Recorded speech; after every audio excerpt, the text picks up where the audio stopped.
What's up, guys? TheDevildogGamer here. We're back with some Escape from Tarkov. We're going to be talking about the next big update for Escape from Tarkov, which is the closed beta, finally. I've had a lot of people asking me where the Escape from Tarkov content's been. The game population's kind of died down a little bit after the last update. I'm waiting around for the next one, and this next update is going to be freaking awesome.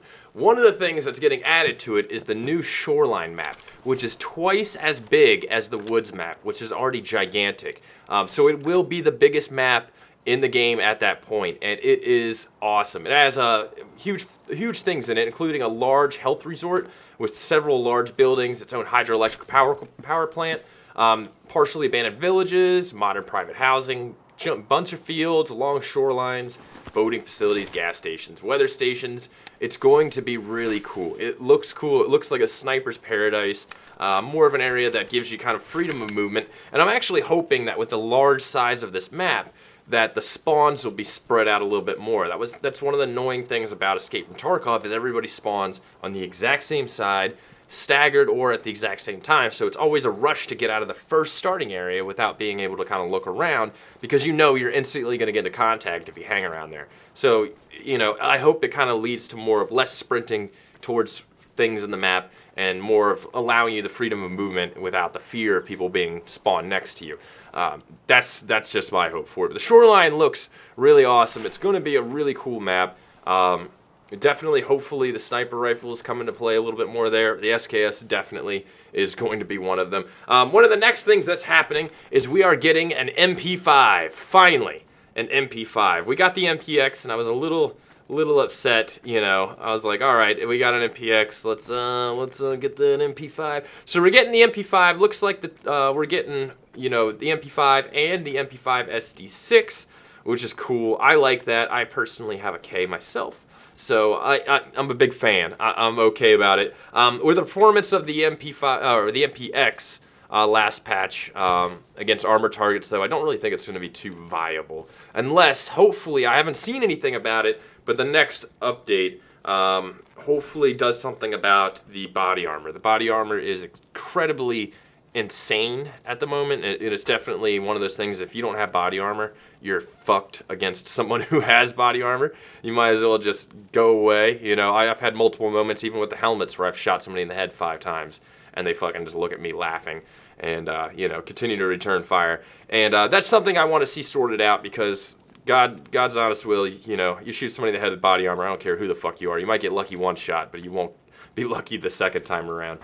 So I'm hoping the body armor gets fixed, because that is a real big issue of mine with this game. But I haven't seen anything posted on it yet, but it could happen. The next thing is optimizations. They've identified a bunch of key problems. I'm thinking one of them might be the server desync, because I have been noticing desync lately. So hopefully that'll go, and they're not messing with the graphics, it's the internal code. So that kind of seems like it might help out performance. So if you've gotten poor performance on it before, the closed beta might be the way to go. Next up, we finally are having quests. Quests are coming.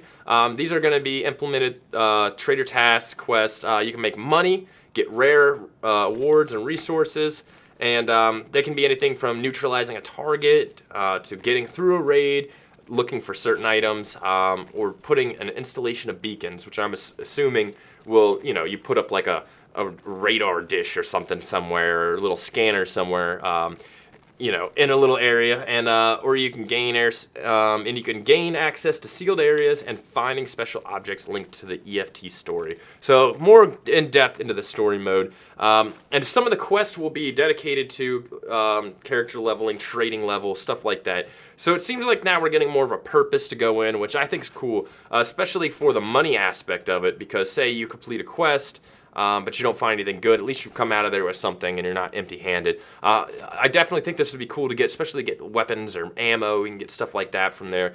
And I definitely think it's going to be kind of cool. The quests are definitely going to add a little bit more to it, because right now it's kind of you know, missing a little bit here and there. Also, next patch we're getting the insurance, so you'll be able to pay to insure an item, and if you know the raid ends and you know you die and the raid ends, and that nobody picks up said insured item, you will get it back. So that'll be something cool if you're taking, you know, your one awesome, completely decked out M4 you know, that's worth a shit ton of money and you don't want it gone, you know, that's an option. Instead of just kind of keeping it in your stash and not doing shit with it, you know, it'll actually, you'll be able to kind of, you know, go in there a little bit better knowing that you might get it on the way out.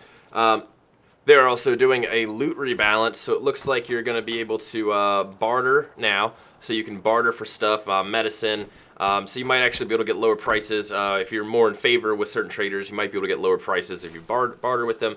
There's also going to be new points for the loot to spawn, more of a rebalance on that. So maybe finding weapons won't be as rare as they were before. And along with that, they're bringing weapon armor repair kits, melee sharpening tools, and new chest rigs. There are screenshots of the chest rigs. I can't find them, but they look pretty awesome. And you know, that's definitely something that I'm pretty excited about. The next thing they're bringing out is the Hideout. Now, the Hideout is kind of a little interesting in the fact that it's kind of an offline area.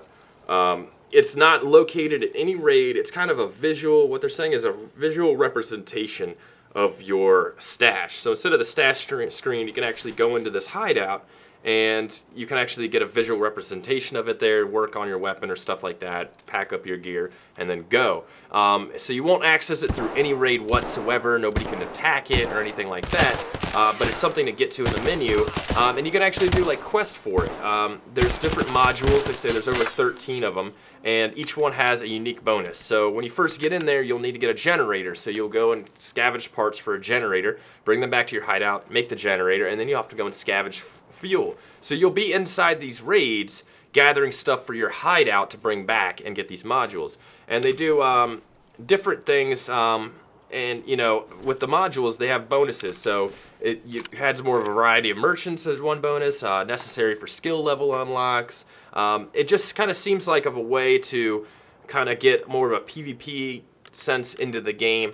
And you know, I'm interested to see how it goes. There's, you know, it even says there's elite modules, and you can drastically improve the living standards and security, accelerate skills leveling, and allow producing unique items. So it looks like you'll be able to take certain things and actually craft them there at, you know, your hideout once you get to this, once you get that stuff undone. So it looks like this would be kind of a cool little grind that you can do. So instead of going in and skipping over the random stuff like nuts and bolts, or maybe, hey, there's this little piece of scrap metal, there'll be super important aspects, and you'll have to pick them up and take them back and, you know, build your hideout with it. Also, something that a lot of people have been asking for that they're adding with this hideout is there's going to be a full-fledged shooting range. So that you'll literally be able to go in and test your weapon after you mod it, instead of taking it into a raid and realizing, oh shit, you know, my iron sight blocks this red dot that I just put on here, and be completely screwed as you try to get your way out of there.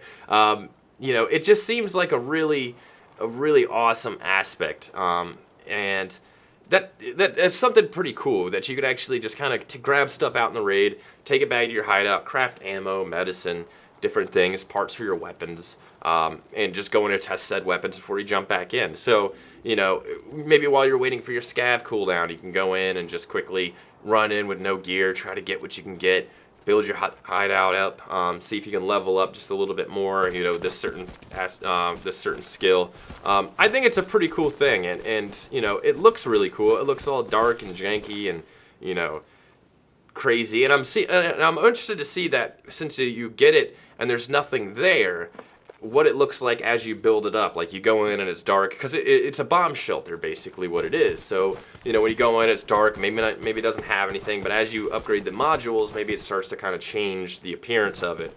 And that would be probably cool. And it keeps you kind of maintaining things, because maintaining things, you know, that's kind of fun. Going into the raids, I mean, you're scavenging for loot in the raids, so why not just, instead of trying to find weapons, try to find stuff that's actually useful, that may actually increase your combat ability at the same time, and, you know, your bartering ability, because, you know, what's wrong with that? Nothing's wrong with that. But anyways, boys, the Escape from Tarkov patch is looking good. It's definitely still slated for this summer, from what I'm hearing. I haven't seen a date yet, but I'm sure it is coming. But anyways, as soon as it hits, we will definitely be trying it out and you know me, me and Tarkov, we fucking love it. But we'll be doing a lot of it. If there's any more info or updates or anything like that, I'll definitely let you know. But it's looking to shape up to be a really awesome update. And again, if you did get the closed beta access and you haven't been able to get in, this is going to be the update for you to finally get to play. So anyways, boys, I'll talk to you later. Peace.